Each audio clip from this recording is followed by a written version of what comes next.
साल में असेसमेंट ये किया कि बिहार में एक बड़ा जनमानस करीब 70% लोग, चाहे वो राजद के समर्थक हैं, जदयू के समर्थक हैं, भाजपा के समर्थक हैं या किसी दूसरे दल विचारधारा से जुड़े हुए हैं, हर व्यक्ति बिहार में बदलाव चाहता है, बिहार में एक नया विकल्प चाहता है और जनसुराज को देखता है कि ये अपॉर्चुनिटी है, वो मौका है जब वो सब लोग मिलकर एक नया दल, नया विकल्प बना सकते हैं, ताकि 15, 20, 30 वर्षों से जो राजनीतिक बंधुआ मजदूरी है, जिसमें दल काम न करने के बाद भी, गलती करने के बाद भी, जनता का शोषण करने के बाद भी सिर्फ लालू के डर से भाजपा और भाजपा के डर से लालू के आधार पर वोट लेते रहे हैं, लोग उससे, उस राजनीतिक बंधुआ मजदूरी से मुक्ति पाने के लिए तैयार बैठे हैं और जनसुराज में उनको वो विकल्प, वो अपॉर्चुनिटी, वो मौका दिख रहा है। इसलिए आप देख रहे हैं कि हजारों की संख्या में हर दिन प्रतिदिन लोग इसमें जुड़ते जा रहे हैं। नीतीश कुमार के खिलाफ आप कह रहे हैं, नीतीश कुमार की पार्टी भी आप पर सवाल खड़े कर रही है कि आपके पास पैसा कहां से आ रहा है, आप कैसे चुनाव अब छोड़िए, नीतीश कुमार का अब राजनीतिक जीवन का अंतिम दौर है। जो लोग सवाल खड़ा कर रहे हैं उस पर तो हम रोज जवाब दे रहे हैं, आपको भी देंगे।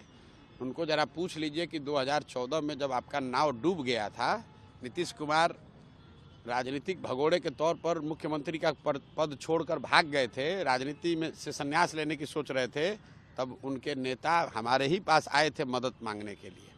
और अगर हमने नीतीश कुमार की मदद उस समय नहीं की होती तो कहाँ रहते नीतीश कुमार और कहाँ रहता जदयू। इसलिए आदमी को गीता में कहा गया है, कृतज्ञ नहीं होना चाहिए, कृतज्ञता से बड़ा कोई अपराध नहीं है।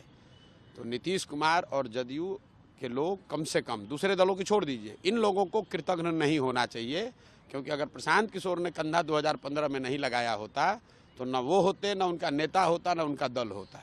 एनडीए का कोalition फिर से बिहार में काम कर रहा है, आपके लिए चैलेंज नहीं लग रहा है कि आप पार्टी लॉन्च कर रहे हैं? और क्या चैलेंज है? कोई चैलेंज नहीं है, जनता के सामने कोई चैलेंज नहीं है। जनबल के आगे कौन बल है? लड़ाई अल्टीमेटली ये मैं कह सकता हूं कि विधानसभा की जो लड़ाई है वो जनसुराज और एनडीए के बीच में होगी, ये क्लियर है। लेकिन एनडीए में तो एक टायर नीतीश कुमार हैं, वो पहले से पंक्चर है, 2-4 गो स्टेपनी है, छोटा छोटा दल, उस सबका कोई वैल्यू नहीं है। एक भाजपा है, वो कितना ही खींच लेगी। आरजेडी को आप चैलेंज नहीं मान रहे बिहार में? लड़ाई एनडीए और जनसुराज में है तो आरजेडी को क्या मानेंगे? आरजेडी तो लालटेन है बिहार में। सर, किसने कहा कि बड़ी पार्टी है? कई एमपी जीता है आरजेडी ने? बिहार पिछली बार कब जीता था? अपने दम पर आरजेडी बिहार पिछली बार कब जीती थी? इस सदी में तो नहीं जीती है। 23 हम लोग 2024 में बैठे, 24 साल में तो नहीं जीते, 1995 में जीते थे। उसके बाद कांग्रेस के स्टेपनी पर चल रहे हैं, फिर जदयू से एक बार जब हम लोग साथ में मिलकर मदद किए तब जीते।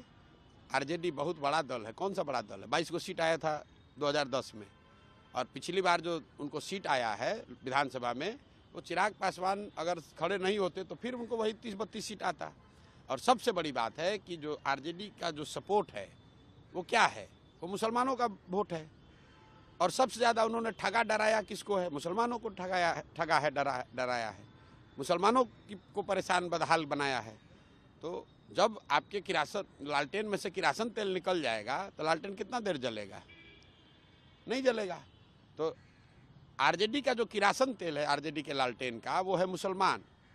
और मुसलमान ये समझ गया है कि हमको सबसे ज़्यादा प्रताड़ित करने वाले, शोषित करने वाले, हमारे बच्चों के साथ घात करने वाले लोग ये आरजेडी के लोग हैं, और वो बड़ी संख्या में छोड़कर इसलिए जनसुराज में आ रहे हैं। और आप देख रहे हैं, आरजेडी ने पत्र लिखकर अपने लोगों को कहा, जनसुराज ने तो पत्र नहीं लिखा है कि भाई आरजेडी, जनसुराज के लोग आप आरजेडी में मत जाइए।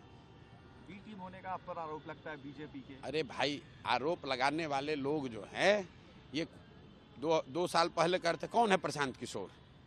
चलिए, बी टीम मान रहा है ना, अभी थोड़े दिन में ए टीम मानेगा, फिर पता है उसको चलेगा कि अब कोई टीमें नहीं बचा उसका।